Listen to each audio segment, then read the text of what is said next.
2007 என்னோட இன்ஜினியரிங் நான் முடிச்சேங்க ஐயா. இன்ஜினியரிங் முடித்த பிறகு வேலை கிடைச்சிச்சு. காலேஜில் வேலை கொடுத்தாங்க. பிளேஸ்மெண்ட்டில் முதல் நாள் வேலை வாங்கிட்டேன். டாடா கன்சல்டன்சி சர்வீஸில் இன்ஜினியர்.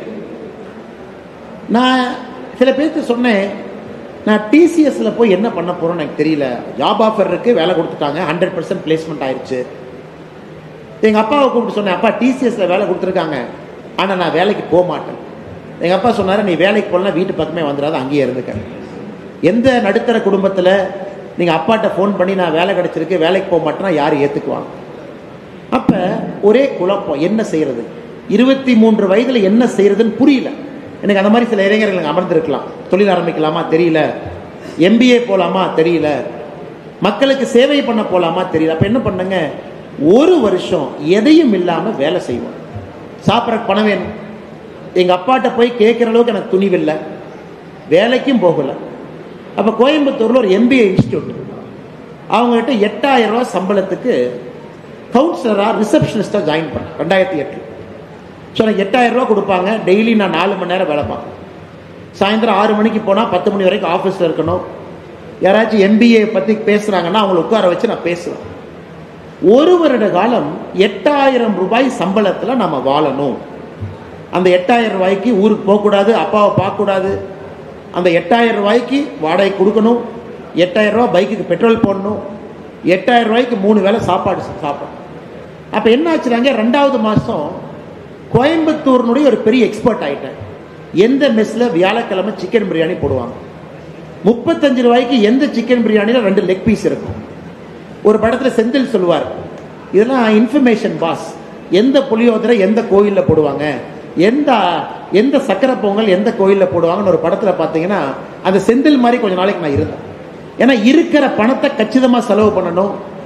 எந்த மெஸ்ஸில் ஃபுல் மீல் சாப்பிட்டா சாயந்தரம் சாப்பாடு தேவையில்லை, எந்த இதில் நைட்டு சாப்பிட்டா காலையில் பிரேக்ஃபாஸ்ட் தேவையில்லை. நம்ம 8000 ரூபாய் மேனேஜ் பண்ணணும்.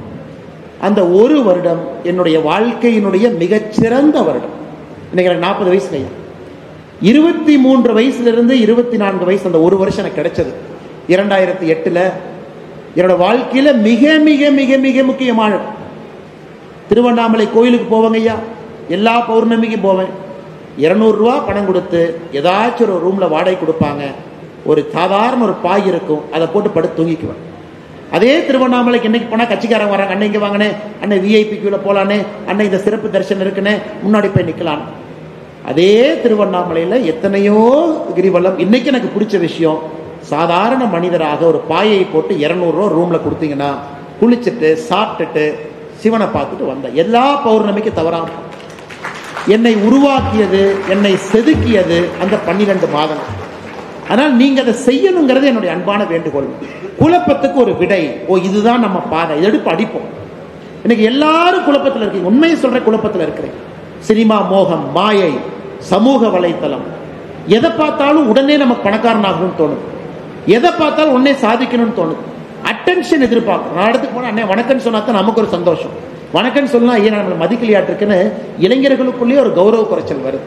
அந்த ஈகோவை உடைக்கணும்.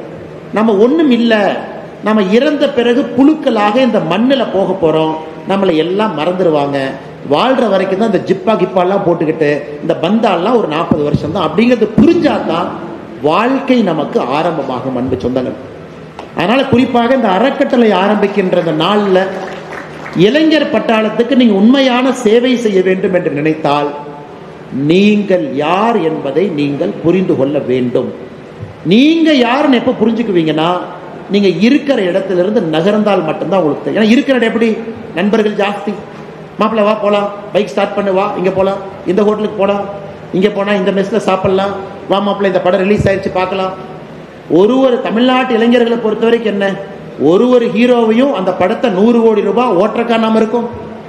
அவன் படம் ரிலீஸ் பண்ணோடனே 100 கோடி ரூபாய் அவன் படத்துல வசூல் பண்றதுக்கு இளைஞர்கள் நாம இருக்கமா? முதல் நாள் முதல் ஷோல 450 ரூபாய்க்கு டிக்கெட் வாங்கி, பாப்கார்ன் 300 ரூபாய்க்கு வாங்கி, காஃபியை 150 ரூபாய்க்கு குடிச்சு ஒரு படத்தை பார்த்து வெளியே வந்தீங்கன்னா 1000 ரூபாய் பாக்கெட்ல இருந்து ஆட்டை போட்டுறாங்க. நான் தெரியாம தான் கேட்கறேன். இது நமக்கு இன்னைக்கு ஒரு சந்தோஷமா இருக்காப்பா. இன்ஸ்டாகிராமை திறந்தாவே நமக்கே ரொம்ப சங்கடமா இருக்கு. எந்த இட்லி சாப்பிட்டேன், எப்படி சாப்பிட்டேன், அந்த மூஞ்சி இப்படி வச்சு போட்டோ எடுக்கிறாங்க, இப்படி வச்சு போட்டோ எடுக்கிறாங்க, ஒரே மூஞ்சி தாங்க இருக்கு, ஒரே பேக்ரவுண்ட் தான் இருக்கு. எத்தனை விதத்துல அந்த போட்டோ எடுக்கிற நேரத்தை வேற எதுக்காச்சும் நம்ம பயன்படுத்தணும்னா எவ்வளவு சிறப்பாக நாம் வரலாம்.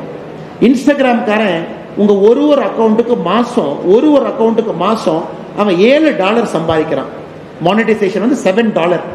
ஒரு இன்ஸ்டாகிராம் அக்கௌண்ட்டுக்கு $7, சாரி மாசம் இல்ல, வருஷத்துக்கு $7 Facebook மெட்டா சம்பாதிக்கிறான் உங்களை வச்சு. ஏன்னா நீங்க கஸ்டமர் இருந்தா தான் ஆடு புஷ் பண்ண முடியும்.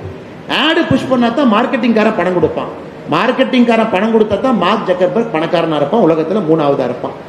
ஸோ அவன் மெட்டாவை வளர்த்துறதுக்காக நாம போட்டோ எடுத்து, நாம செல்ஃபி எடுத்து, விதவிதமா போஸ்ட் கொடுத்து, நமக்கு அவன் $7 அக்கௌண்ட்ல போட்டா கூட சந்தோஷம் தானே. டே தம்பி, என்னை வச்சு $7 வாங்கினேன், அதில் ஒரு $4 கொஞ்சம் அக்கௌண்ட்ல போட்டா ஒரு 2 பரோட்டா சாப்பிட்றதுனாச்சும் யூஸ் ஆகும். ஸோ அதுலேயும் ஒரு பைசா பிரயோஜனம் இல்லை. சமூக வலைதளத்தை ₹1 1 பைசா நமக்கு பிரயோஜனம் கிடையாது. அதே போல வாழ்க்கையில இளைஞர்கள் இதை மிஸ் பண்ணிட்டீங்கன்னா திரும்ப கிடைக்காது ராஜா, கிடைக்காது. இந்த 10 வருஷம் விட்டுட்டீங்கன்னா முடிஞ்சு போச்சு. இந்த 20 to 30 நீங்க உங்களை செட் பண்ணி ஆகணும்.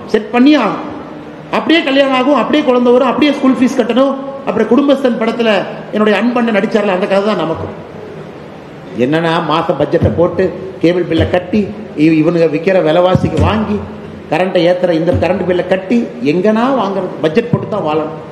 அதனால் சொந்தங்கள் இன்னைக்கு இந்த அறக்கட்டளையில சேவைன்னு வந்திருக்கவங்களுக்கு அன்பான வேண்டுகோள்,